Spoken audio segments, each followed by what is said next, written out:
Towards justice for doctor Moumita Debnath. দেখুন কিভাবে দরিন্দি করতে পারে মানুষকে জীবনটা নিয়ে। দেখুন একজন মেধাবী ছাত্র, একজন ডক্টর মৌমিতা দেবনাথ কিভাবে দেখুন গ্যাংরেপ করে ওর জীবনটাকে তছনছ করে দিল। আপনারা নিজেই বলুন তো এটা কিভাবে সম্ভব হতে পারে। তাহলে মেয়ে লোকের সিকিউরিটি কোথায়?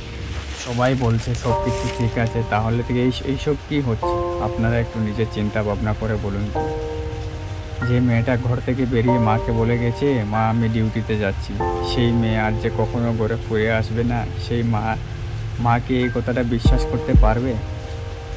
এটা কোনো বিশ্বাসযোগ্য কথা নয়। ওর সঙ্গে যেটা হয়েছে এটা বহু দারুণ একটা ঘৃণার জিনিস, কি বলবো। যারা করেছে এদেরকে এত শাস্তি দেওয়া উচিত যাতে জীবনে যাতে অন্য কারোর মনে এইরকম কিছু কথা বা এরকম কিছু করার সাহস পায় না। আপনারা কি বলুন ভিউয়ার্স? আমি তো কিছু বলতেই পারছি না এই খবরটা দেখার পরে। আমাদের দেশে এইসব কী হচ্ছে? কয়েক বছর আগে দিল্লিতে যা ঘটলো সেই পুনরাবৃত্তি বারবার আমাদের দেশে ঘটছে।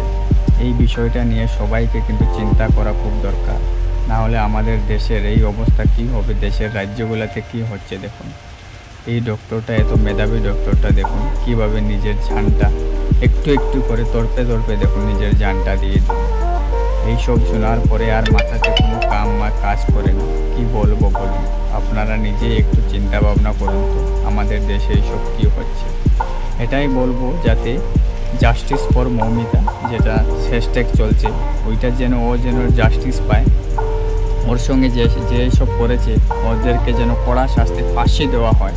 আমি সেটাই বলবো, ওদেরকে ফাঁসি দিয়ে ওকে জাস্টিস দেন, ওর আত্মায় যেন শান্তি পায় সেটাই কামনা করি।